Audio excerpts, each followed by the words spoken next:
Hello everyone, कैसे हैं आप लोग।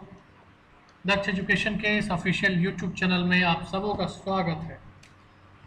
चलिए, तो हम लोग क्लास 9th के ज्योग्राफी की जो बुक है उसके स्टार्टिंग के दो चैप्टर्स, चैप्टर 1 जिसमें था भारत आकार और स्थिति, और चैप्टर 2 जिसमें था भारत भौतिक स्वरूप, इन दोनों पर डिस्कशन कर चुके हैं।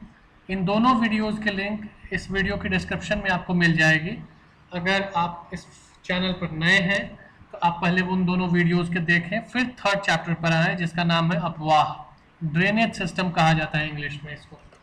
भारत का नदियों का देश भी कहा जाता है और इसमें कई नदियां हैं, छोटी नदियां, बड़ी नदियां। और आज के इस चैप्टर में हम इसी पर डिस्कशन करने वाले हैं। तो आइए चैप्टर स्टार्ट किया जाए। अपवाह तंत्र या अपवाह या ड्रेनेज सिस्टम इन इंडिया। अपवाह एक ऐसा शब्द एक क्षेत्र के नदी तंत्र की व्याख्या करता है। भारत के भौतिक मानचित्र को देखें, आप पाएंगे कि विभिन्न दिशाओं से छोटी छोटी धाराएं आकर एक साथ मिल जाती है तथा एक मुख्य नदी का निर्माण करती है। अंततः इनका निकास किसी बड़े जलाशय जैसे झील या समुद्र या महासागर में होता है। एक नदी तंत्र के द्वारा जिस क्षेत्र का जल प्रवाहित होता है उसे एक अपवाह द्रोणी कहा जाता है। इसको नोट करना है। देखिए बच्चों, चैंपियंस, मैंने हर वीडियो में आप लोगों को बताया है कि चैप्टर रीडिंग करते समय जब हम लोग हाईलाइट करते हैं या अंडरलाइन करते हैं तो उसको साथ साथ कॉपी में नोट करते चलना है। या आप ऐसा भी कर सकते हैं कि एक बार चैप्टर कंप्लीट रीड कर लें, अंडरलाइन हाईलाइट कर लें, उसके बाद उसको कॉपी में नोट डाउन कर लें, आपको जो भी अच्छा लगे। मानचित्र का अवलोकन करने पर यह पता चलता है कि कोई भी ऊंचा क्षेत्र जैसे पर्वत या उच्च भूमि दो पड़ोसी अपवाह द्रोणियों को एक दूसरे से अलग करती है। इस प्रकार की उच्च भूमि को जल विभाजक कहा जाता है। बात समझ में आ रही है आपको?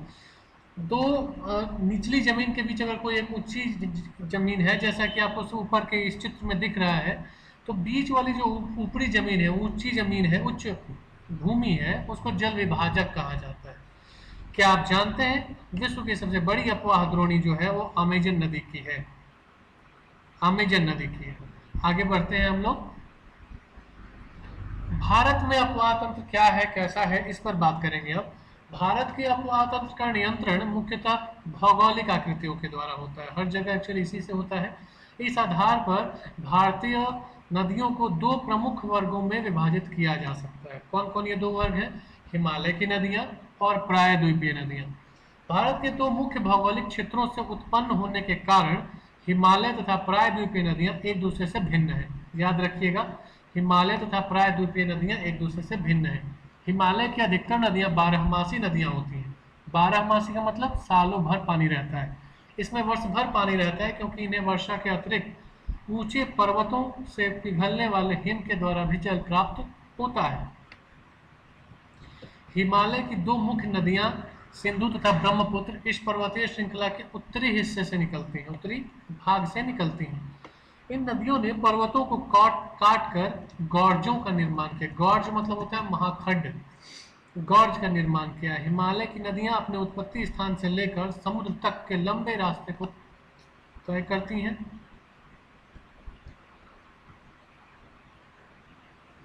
ये अपने ऊपरी मार्ग के ऊपरी भागों में तीव्र अपरदन की क्रिया करती है तथा अपने साथ भारी मात्रा में सिल्ट एवं बालू का संवहन, ट्रांसपोर्टेशन करती हैं। मध्य एवं निचले भागों में ये नदियां विसर्ग, गोखुर झील या अपने बाढ़ वाले मैदानों में बहुत सी अन्य निक्षेपित आकृतियों का निर्माण करती हैं। ये पूर्ण रूप से विकसित डेल्टाओं का भी निर्माण करती हैं। अधिकतर प्रायद्वीपीय नदियां जो हैं वह मौसमी नदियां होती हैं। अधिकतर प्रायद्वीपीय नदियां जो हैं वह मौसमी नदियां होती हैं क्योंकि इनका प्रवाह वर्षा पर निर्भर करता है। शुष्क मौसम में, ध्यान पे रखिएगा, प्रायद्वीपीय नदियां जो होती हैं उनमें अधिकतर जो है वो मौसमी नदियां हैं क्योंकि इनका प्रवाह जो है वह वर्षा पर निर्भर करता है। शुष्क मौसम में बड़ी नदियों का जल भी घटकर छोटी छोटी धाराओं में बहने लगता है। हिमालय की नदियों की तुलना में प्रायद्वीपीय नदियों की लंबाई कम है तथा ये छिछली हैं, फिर भी इनमें से कुछ केंद्रीय उच्च भूमि से निकलती हैं तथा पश्चिम की तरफ बहती हैं। क्या आप इस प्रकार की दो बड़ी नदियों को पहचान सकते हैं? प्रायद्वीपीय भारत की अधिकतर नदियां पश्चिमी घाट से निकलती हैं तथा बंगाल की खाड़ी की तरफ बहती हैं। अब हम हिमालयी जो नदियां हैं इन पर बात करते हैं। हिमालय की नदियां, सिंधु, गंगा तथा ब्रह्मपुत्र हिमालय से निकलने वाली नदियां हैं। ये नदियां लंबी हैं तथा अनेक महत्वपूर्ण एवं बड़ी सहायक नदियां आकर इसमें मिलती हैं। किसी नदी तथा उसकी सहायक नदी को नदी तंत्र कहा जाता है, रिवर सिस्टम कहा जाता है। ठीक है, फिर से इसको देखिए। सिंधु, गंगा तथा ब्रह्मपुत्र हिमालय से निकलने वाली प्रमुख नदियां हैं। ये नदियां लंबी हैं तथा अनेक महत्वपूर्ण एवं बड़ी सहायक नदियां इनमें आकर के मिलती हैं। इन किसी नदी तथा उसकी सहायक नदियों को नदी तंत्र कहा जाता है। तो सिंधु नदी तंत्र पर बात करते हैं। सिंधु नदी का उद्गम मानसरोवर झील के निकट तिब्बत में है। पश्चिम की ओर बहती हुई यह नदी भारत में जम्मू कश्मीर के लद्दाख जिले से प्रवेश करती है। जम्मू कश्मीर के लद्दाख जिले से प्रवेश करती है। अच्छा, चलिए अभी हम लोग थोड़ा सा मैप पहले देख लेते हैं, क्योंकि मैप देखना जरूरी है। पहले हम लोग ये वाला देखते हैं, इस टेबल को। ये है अपवाह प्रतिरूप। यहाँ से प्रश्न एग्जाम में आने के चांसेस रहते हैं। तो अपवाह प्रतिरूप पर हम सबसे पहले बात करते हैं। और इसमें क्या लिखा गया है? एक अपवाह प्रतिरूप में धाराएं एक निश्चित प्रतिरूप का निर्माण करती हैं, जो कि उस क्षेत्र की भूमि की ढाल, जलवायु संबंधी अवस्थाओं तथा अधस्थ शैल रचना पर आधारित होती है। इसको ध्यान पर रखिए, किसकी चीज पर आधारित है? भूमि की ढाल, जलवायु संबंधी अवस्थाओं तथा अधः शैल संरचना पर आधारित है। यह डुमराकृतिक, जालीनुमा, आयताकार तथा अरीय अपवाह प्रारूप है। चारों के डायग्राम्स यहाँ पर आपको दिखाए गए हैं। आयताकार जी जो है, जो अरीय प्रारूप है, उसको भी दिखाया गया है। यह अब इसके बारे में बताया गया है कि डुमराकृतिक प्रतिरूप तब बनता है जब धाराएं उस स्थान के भूस्थल की ढाल के अनुसार बहती हैं। इस प्रतिरूप में मुख्य धारा तथा उसके सहायक नदियां एक वृक्ष की शाखाओं की भांति प्रतीत होती हैं। जब सहायक नदियां मुख्य नदी से समकोण पर मिलती हों तब यह जालीनुमा प्रतिरूप का निर्माण करती हैं। जालीनुमा प्रतिरूप वहां विकसित होता है जहां कठोर और मुलायम चट्टानें समानांतर पाई जाती हैं। आयताकार अपवाह प्रारूप प्रबल संधित शैलीय भूभाग पर विकसित होता है और यह प्रतिरूप तब विकसित होता है जब केंद्रीय शिखर या गुंबद जैसी संरचना धाराएं विभिन्न दिशाओं में प्रवाहित होती हैं। सारे के मैप ऊपर बताए गए हैं, डायग्राम बस से आप देख करके इसको समझ सकते हैं। अब देखिए यहाँ पर एक ये हरे रंग में जो एक चित्र बताया गया है, इसमें दो तरफ उच्च भूमि है और बीच में ढलान है। ये नदी का स्रोत दिखाया जा रहा है सबसे ऊपर में। नदी के स्रोत के बाद ये इसका ऊपरी हिस्सा, ऊपरी भाग है, फिर मध्य भाग है और यहाँ विसर्प का ये निर्माण हो रहा है। नदी अपने निचले भाग में गोखुर झील का निर्माण करती है और सबसे लास्ट में जहाँ वह जाकर समुद्र से मिलती है वहाँ पर नदी डेल्टा का निर्माण करती है। आगे बढ़ते हैं। अब भारत का एक मानचित्र आपके बुक में दिया हुआ है, इसको देखिए जरा। यहाँ पर सिंधु नदी तंत्र को दिखाया गया है। ये है सिंधु नदी तंत्र। भारत के उत्तर पश्चिम हिस्से में पाकिस्तान की ओर अगर देखेंगे तो सिंधु नदी है। सिंधु, झेलम, चेनाब, रावी, ब्यास और सतलुज इसकी सहायक नदियां हैं। आपको गंगा नदी तंत्र भी ये दिख रहा होगा भारत के मध्य जो उत्तर का मैदानी हिस्सा है उस हिस्से में। और भारत के उत्तर पूर्वी राज्य जो हैं असम के साइड, उधर ब्रह्मपुत्र नदी का तंत्र दिख रहा होगा। आप और नीचे आएंगे दक्षिण की ओर तो भारत की प्रायद्वीपीय नदियां आपको दिखेंगी, जिसमें कृष्णा, कावेरी, गोदावरी, तुंगभद्रा नदी, ये सब नदियां आपको दिखेंगी।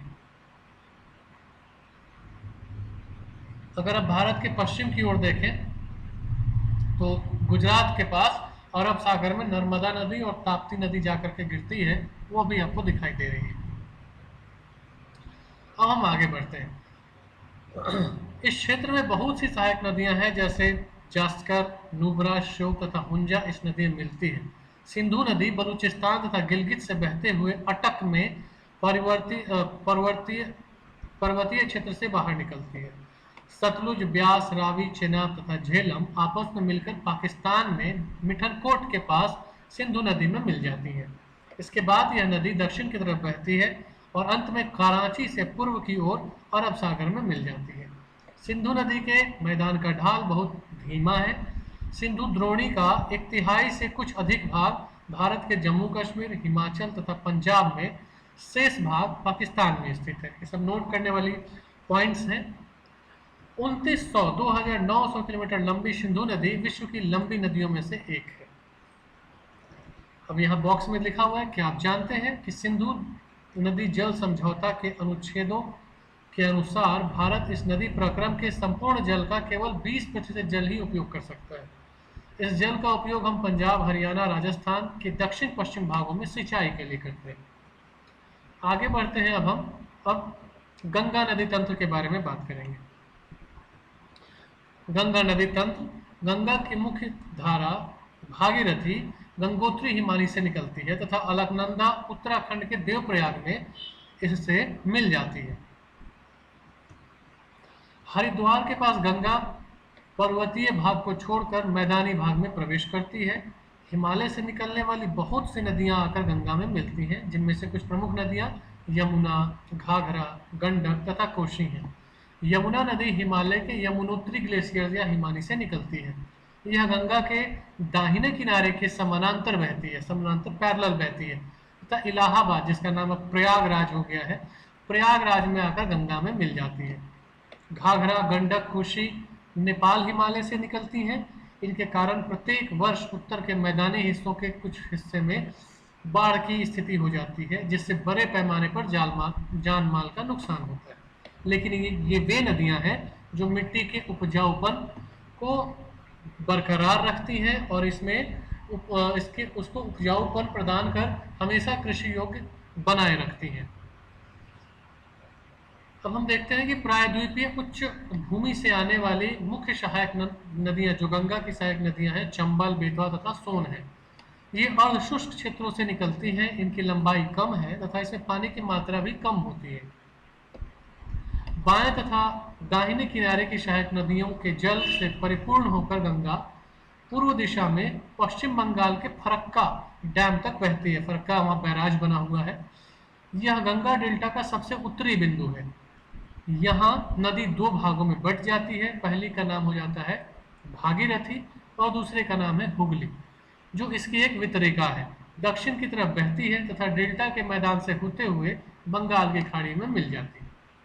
मुख्य जो धारा है वह दक्षिण की ओर बहती हुई बांग्लादेश में प्रवेश करती है एवं ब्रह्मपुत्र नदी इससे आकर के मिल जाती है। अंतिम चरण में गंगा और ब्रह्मपुत्र समुद्र में विलीन होने से पहले मेघना के नाम से जाने जाते हैं। गंगा और ब्रह्मपुत्र के जल वाली यह वृहत नदी बंगाल की खाड़ी में जाकर के गिरती है। इन नदियों के द्वारा बनाए गए डेल्टा को सुंदरबन डेल्टा के नाम से जाना जाता है और आप जानते हैं कि सुंदरबन का डेल्टा विश्व का सबसे बड़ा डेल्टा है। सुंदरबन डेल्टा का नाम वहां पाए जाने वाले सुंदरी नाम के वृक्षों से ये पड़ा है नाम। सुंदरबन डेल्टा विश्व का सबसे बड़ा एवं तेजी से वृद्धि करने वाला डेल्टा है और रॉयल बंगाल टाइगर भी इसी स्थान पर पाए जाते हैं। आगे बढ़ते हुए देखते हैं हम कि गंगा की लंबाई 2500 किलोमीटर से अधिक है। अंबाला नगर, अंबाला कहाँ है? पंजाब में। अंबाला नगर सिंधु तथा गंगा नदी तंत्रों के बीच जल विभाजक पर स्थित है। जल विभाजक पर हमने बात की थी। अंबाला से सुंदरबन तक की लंबाई लगभग 1800 किलोमीटर है, परंतु इसके ढाल में गिरावट मुश्किल से 300 मीटर की है। दूसरे शब्दों में कहें तो प्रति 6 किलोमीटर की दूरी पर ढाल में गिरावट केवल 1 मीटर है। इसलिए इन नदियों में अनेक बड़े बड़े विसर्प बन जाते हैं। अब हम बात करते हैं ब्रह्मपुत्र नदी तंत्र की। ब्रह्मपुत्र नदी तिब्बत के मानसरोवर झील के पूर्व तथा सिंधु एवं सतलुज के स्रोतों के काफी नजदीक से निकलती है। इसकी लंबाई सिंधु नदी से कुछ अधिक है, परंतु इसका मार्ग भारत से बाहर स्थित है। यह हिमालय के समानांतर पूर्व की ओर बहती है। नमचा पर्वत शिखर जो अरुणाचल प्रदेश के पास है, के पास पहुंचकर यह नदी अंग्रेजी के यू अक्षर जैसा मोड़ बनाकर भारत के अरुणाचल प्रदेश में एक गॉर्ज के माध्यम से प्रवेश करती है। इसे यहाँ दिहांग के नाम से जाना जाता है तथा दिबांग, लोहित, केनुला एवं दूसरी सहायक नदियां इससे मिलकर असम में ब्रह्मपुत्र नदी का निर्माण करती हैं। आपको यह भी जानना चाहिए कि ब्रह्मपुत्र को तिब्बत में शांगपो और बांग्लादेश में जमुना कहा जाता है। तो नोट कीजिएगा, यमुना नहीं, जमुना।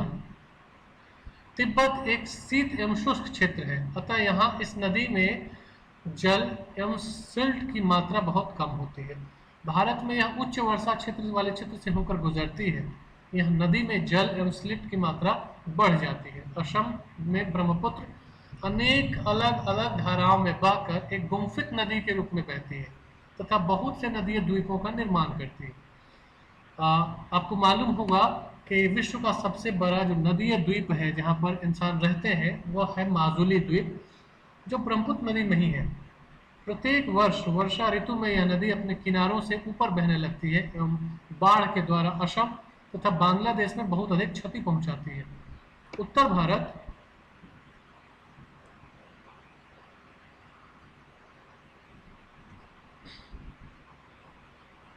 कि अन्य नदियों के विपरीत ब्रह्मपुत्र में सिल्ट और निक्षेपण की मात्रा बहुत अधिक होती है। सिल्ट मतलब अवसाद है। इसके कारण नदी की सतह बढ़ जाती है और बार बार यह नदी अपनी धारा के मार्ग में परिवर्तन लाती रहती है। ब्रह्मपुत्र नदी तंत्र के बाद अब हम बात करने जा रहे हैं प्रायद्वीपीय नदियों की। प्रायद्वीपीय भारत में मुख्य जल विभाजक का निर्माण पश्चिमी घाट के द्वारा होता है, जो पश्चिमी तट के निकट उत्तर से दक्षिण की ओर स्थित है। प्रायद्वीपीय भाग की अधिकतर मुख्य नदियां जैसे महानदी, गोदावरी, कृष्णा, कावेरी पूर्व की ओर बहती हैं तथा बंगाल की खाड़ी में जाकर के गिरती हैं। ये नदियां अपने मुहाने पर डेल्टा का निर्माण करती हैं। पश्चिमी घाट से पश्चिम में बहने वाली अनेक छोटी छोटी धाराएं हैं। नर्मदा और ताप्ती ऐसी ही दो बड़ी नदियां हैं जो पश्चिम की तरफ बहती हैं और ज्वार नदमुख का निर्माण करती हैं। ज्वार नदमुख को इंग्लिश में एस्चुअरी कहा जाता है। प्रायद्वीपीय नदियों की अपवाह द्रोणियां आकार में अपेक्षाकृत छोटी होती हैं। अगर हम नर्मदा नदी के द्रोणी की बात करें तो ये नर्मदा नदी का उद्गम क्षेत्र मध्य प्रदेश राज्य में अमरकंटक पहाड़ी के निकट है। यह पश्चिम की ओर एक भ्रंश घाटी में बहती है।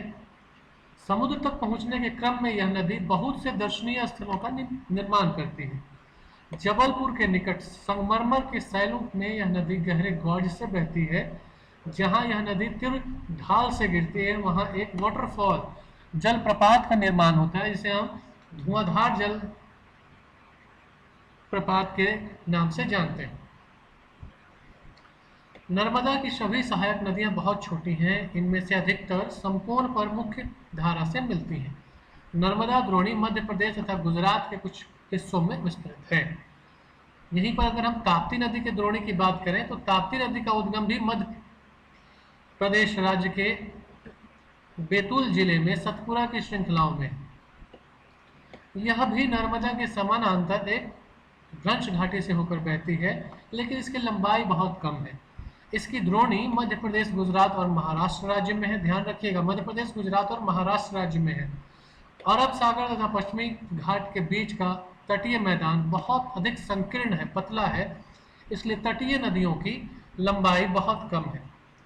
पश्चिम की ओर बहने वाली मुख्य नदियां साबरमती, माही, भारतपूजा तथा पेरियार है। अगर गोदावरी द्रोणी की बात की जाए तो गोदावरी प्रायद्वीपीय क्षेत्र की सबसे बड़ी नदी है। यह महाराष्ट्र के नासिक जिले में पश्चिमी घाट के ढालों से निकलती है। लंबाई का लगभग 1500 किलोमीटर है और अंत में बंगाल की खाड़ी में जाकर के ये गिरती है। प्रायद्वीपीय नदियों में इसका अपवाह तंत्र सबसे बड़ा है। इसकी द्रोणी महाराष्ट्र, मध्य प्रदेश, उड़ीसा तथा आंध्र प्रदेश में स्थित है। गोदावरी में अनेक सहायक नदियां मिलती हैं जैसे पूर्णा, वर्धा, प्रहिता, मांजरा, वेनगंगा, पेनगंगा एक्सेट्रा एक्सेट्रा।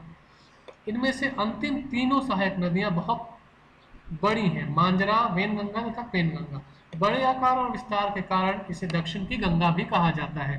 ध्यान रखिएगा, दक्षिण गंगा गोदावरी नदी को कहा जाता है।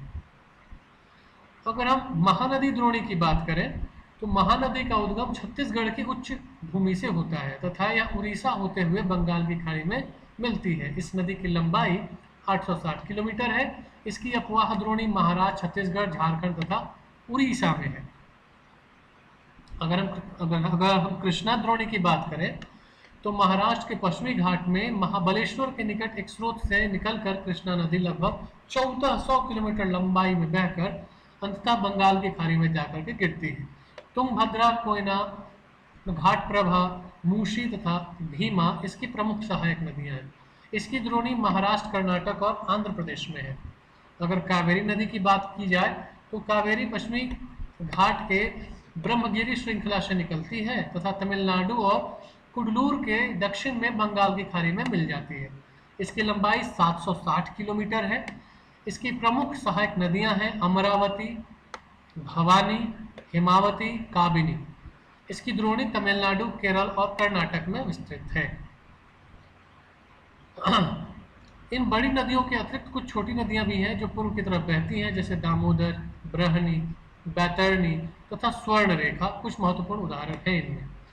भारत का दूसरा सबसे बड़ा जलप्रपात वाटरफॉल जो है वो कावेरी नदी बनाती है। इसे शिव समुद्रम के नाम से जाना जाता है। प्रपात द्वारा उत्पादित विद्युत मैसूर, बेंगलोर तथा कोलार के स्वर्ण क्षेत्रों में सप्लाई किया जाता है। पृथ्वी के धरातल का लगभग 71% भाग जो है वह जल से कवर्ड है, ढका है, लेकिन इसका 97% जल जो है वह लवणीय है, खारा है। केवल 3% जल ही स्वच्छ जल के रूप में उपलब्ध है और इसका भी जिसका 3/4 भाग हिमानी के रूप में, ग्लेशियर के रूप में उपलब्ध है। आगे बढ़ते हैं। अब हम बात करेंगे लेक्स की, झीलों की बात करेंगे। कश्मीर घाटी तथा प्रसिद्ध डल झील नाव वाले घरों तथा शिकारा से तो हम लोग परिचित हैं, जो प्रत्येक वर्ष हजारों पर्यटकों को अपनी ओर आकर्षित करते हैं। इन जगहों पर नौकायान, तैराकी एवं अन्य जलीय खेलों का आनंद काफी है। अगर कश्मीर, नैनीताल एवं दूसरे पर्यटन स्थलों पर झीलें नहीं होती तो शायद ये उतने आकर्षक नहीं होते। झील जो है वो पर्यटकों को काफी आकर्षित करते हैं। पर्यटकों के आकर्षण के अतिरिक्त मानव के लिए अन्य कारणों से भी इन झीलों का काफी महत्व है। पृथ्वी के सतह के गर्त वाले हिस्सों में जहां जल जमा हो जाता है उसे हम झील कहते हैं। बड़े आकार वाली झीलों को समुद्र भी कहा लिया जाता है, समुद्र भी कहा जाता है, जैसे कैस्पियन सागर है जबकि वो झील है, मृत सागर, अरल सागर, ये सब बड़े आकार की झीलें हैं। भारत में बहुत सी झीलें हैं, ये एक दूसरे से आकार तथा अन्य लक्षणों में अलग अलग हैं, भिन्न हैं। अधिकतर झीलें स्थायी होती हैं तथा केवल कुछ में वर्षा ऋतु में ही पानी होता है, जैसे अंतर्देशीय अपवाह वाले अर्धशुष्क क्षेत्रों की द्रोणी वाली झीलें। यहाँ कुछ ऐसी झीलें हैं जिसका निर्माण हिमानियों तथा बर्फ चादर की क्रिया के द्वारा हुआ है, जबकि कुछ अन्य झीलों का निर्माण वायु, नदियों एवं मानवीय क्रियाकलापों के कारण हुआ है। एक विसर्प नदी बाढ़ वाले क्षेत्रों में कटकर गोखुर झील का निर्माण करती है। स्पिट तथा बार रोधिका तटीय क्षेत्रों में लैगून का निर्माण करते हैं, जैसे चिल्का झील, पुलिकट झील, कोलेरू झील, ये सब लैगून हैं। अंतर्देशीय भागों वाली झीलें कभी कभी मौसमी होती हैं। उदाहरण के लिए राजस्थान की सांभर झील जो एक लवण जल वाली झील है, खारे जल की झील है। इसके जल का उपयोग नमक के निर्माण में भी किया जाता है। मीठे पानी की अधिकांश झीलें जो हैं वो हिमालयन क्षेत्रों में हैं। ये मुख्यतः हिमानी द्वारा बनी है। दूसरे शब्दों में यह तब बनी जब हिमानियों ने यह कोई द्रोणी गहरी बनाई जो बाद में हिम पिघलने से भर गई, या किसी क्षेत्र में शिलाओं तथा मिट्टी ने हिमानी मार्ग बंध गए। इसके विपरीत जम्मू कश्मीर की वूलर झील भूगर्भीय क्रियाओं से बनी है। यह भारत की सबसे बड़ी मीठे पानी वाली झील है। प्राकृतिक झीलें डल झील, भीमताल, नैनीताल, लोकतक, बड़ा पानी कुछ अन्य महत्वपूर्ण मीठे पानी की झीलें हैं। आपकी पुस्तक में यहाँ लोकतक झील की एक तस्वीर भी दी हुई है। आगे बात करते हैं, इसके अतिरिक्त जल विद्युत उत्पादन के लिए नदियों पर बांध बनाने से भी झीलों का निर्माण हो जाता है। जैसे गुरु गोविंद सागर भाखड़ा नांगल परियोजना का एक हिस्सा है। झीलें मानव के लिए अत्यंत ही लाभदायक होती हैं। एक झील नदी के बहाव को सुचारू बनाने में सहायक होती है। अत्यधिक वर्षा के समय यह बाढ़ को रोकती है तथा सूखे के समय पानी के बहाव को संतुलित करने में सहायता करती है। झीलों का प्रयोग जल विद्युत उत्पन्न करने के लिए भी किया जाता है। यह आसपास के क्षेत्रों की जलवायु को सामान्य भी बनाती है। जलीय परितंत्र को संतुलित रखने में भी इनका बड़ा योगदान है। झीलों की प्राकृतिक सुंदरता, पर्यटन इनके महत्व को भी बढ़ाती है तथा हमें मनोरंजन के साधन उपलब्ध कराती है। अब इन नदियों का अर्थव्यवस्था में क्या योगदान है, इस पर बात करेंगे हम। संपूर्ण मानव इतिहास में नदियों का अत्यधिक महत्व रहा है। नदियों के जल मूल प्राकृतिक संसाधन है तथा अनेक मानवीय क्रियाकलापों के लिए अनिवार्य है। यही कारण है कि नदियों के तट ने प्राचीन काल से ही अधिवासियों को अपनी ओर आकर्षित किया है। ये गांव अब बड़े शहरों में परिवर्तित हो चुके हैं। अपने राज्य के उन शहरों की एक सूची आप बना सकते हैं जो नदियों के किनारे स्थित है। किंतु भारत जैसे देश के लिए, जहां अधिकांश जनसंख्या जीविका के लिए कृषि पर निर्भर है, वहां सिंचाई, नौका संचालन, जल विद्युत निर्माण में नदियों का योगदान बहुत अधिक है। वर्तमान समय में ये नदियां प्रदूषण की शिकार हो गई हैं। अब इस पर बात करेंगे हम। नदी जल की घरेलू, औद्योगिक तथा कृषि में बढ़ती मांग के कारण इसकी गुणवत्ता पर भी इसका असर हुआ है। इसके परिणाम स्वरूप नदियों से अधिक जल की निकासी होती है तथा इसका आयतन कम होता जाता है। दूसरी ओर उद्योगों का प्रदूषण तथा अपरिष्कृत कचरे जो है वो नदी में छोड़ दिए जाते हैं, बहा दिए जाते हैं। यह केवल जल की गुणवत्ता को ही नहीं बल्कि नदी के स्वतः स्वच्छीकरण की क्षमता को भी प्रभावित करता है। उदाहरण के लिए समुचित जल प्रवाह में गंगा का जल लगभग 20 किलोमीटर क्षेत्र में फैले बड़े शहरों की गंदगी को तनु करते समाहित कर सकता है, लेकिन लगातार बढ़ते औद्योगिकरण एवं शहरीकरण के कारण ऐसा संभव नहीं हो पाता। अनेक नदियों में प्रदूषण का जल जो है वो बढ़ता जा रहा है, जो नदियों के लिए खतरनाक है, घातक है। नदियों में बढ़ते प्रदूषण को स्वच्छ बनाने के लिए अनेक कार्य योजनाएं लागू की गई हैं। जैसे आप नमामि गंगे का नाम आपने सुना होगा। वर्तमान में भारत सरकार की यह एक महत्वाकांक्षी योजना है जिस पर अरबों रुपए खर्च किए जाते हैं, नमामि गंगे स्कीम। इसी प्रकार से अन्य नदियों को भी स्वच्छ बनाने के लिए सरकार द्वारा कई अलग अलग योजनाएं अलग अलग वक्त पे चलाई गई हैं। बिना स्वच्छ जल का मानव जीवन संभव भी नहीं है। हम अपने अपने बड़े बुजुर्गों से कहते हुए कई बार ये सुना भी होगा कि जल है तो जीवन है। आइए अब बात करते हैं राष्ट्रीय नदी संरक्षण योजना, नेशनल रिवर कंजर्वेशन प्रोजेक्ट के बारे में। गंगा कार्य योजना के क्रियाकलापों का पहला चरण 1985 में आरंभ किया गया, 1985 में, एवं इसे 31 मार्च सन 2000 को बंद कर दिया गया था। राष्ट्रीय नदी संरक्षण प्राधिकरण की कार्यकारी समिति ने गंगा कार्य योजना के प्रथम चरण की प्रगति की समीक्षा की तथा गंगा कार्य योजना के प्रथम चरण से प्राप्त अनुभवों के आधार पर आवश्यक सुझाव भी दिए। इस कार्य योजना को देश की प्रमुख प्रदूषित नदियों में राष्ट्रीय नदी संरक्षण योजना के अंतर्गत लागू किया गया है। गंगा कार्य योजना के दूसरे चरण को राष्ट्रीय नदी संरक्षण योजना के अंतर्गत शामिल कर लिया गया है। विस्तृत राष्ट्रीय नदी संरक्षण योजना में अब 16 राज्यों की 27 नदियों के किनारे बसे 152 शहरों को शामिल किया गया है। इस कार्य योजना के तहत 57 जिलों में प्रदूषण को कम करने के लिए कार्य किया जा रहा है और प्रदूषण को कम करने वाली कुल 215 योजनाओं को स्वीकृति भी दी गई है। अभी तक 69 योजनाएं इस कार्य योजना के तहत पूरी हो चुकी हैं, जिसके अंतर्गत लाखों लीटर प्रदूषित जल को रोककर उसकी दिशा में परिवर्तन करके परिष्करण करने का लक्ष्य रखा गया है। तो इस प्रकार से अध्याय नंबर 3 जो अपवाह के बारे में था वो हमने कंप्लीट कर लिया है। एक बार फिर से मैं आपको याद दिलाना चाहूँगा कि चैप्टर रीडिंग करने के बाद उसका नोट्स बनाना अनिवार्य है। आपने जो भी अंडरलाइन किए या हाईलाइट किए हैं उसको कॉपी में नोट डाउन अवश्य करें उसके बाद ही अभ्यास बनाना स्टार्ट करें। आप ऐसा पाएंगे कि लगभग सभी प्रश्नों का हल आपने स्वयं ही खोज लिया है और आप खुद ही उसे करने में सक्षम हैं। चलिए ठीक है, तो इस प्रकार यह चैप्टर खत्म हुआ। आगे के चैप्टर्स देखने के लिए वीडियो को और इस चैनल को सब्सक्राइब जरूर कर लीजिएगा, अपने दोस्तों में वीडियो शेयर कर दीजिए। हम मिलते हैं अगले चैप्टर के वीडियो में, तब तक के लिए थैंक यू वेरी मच।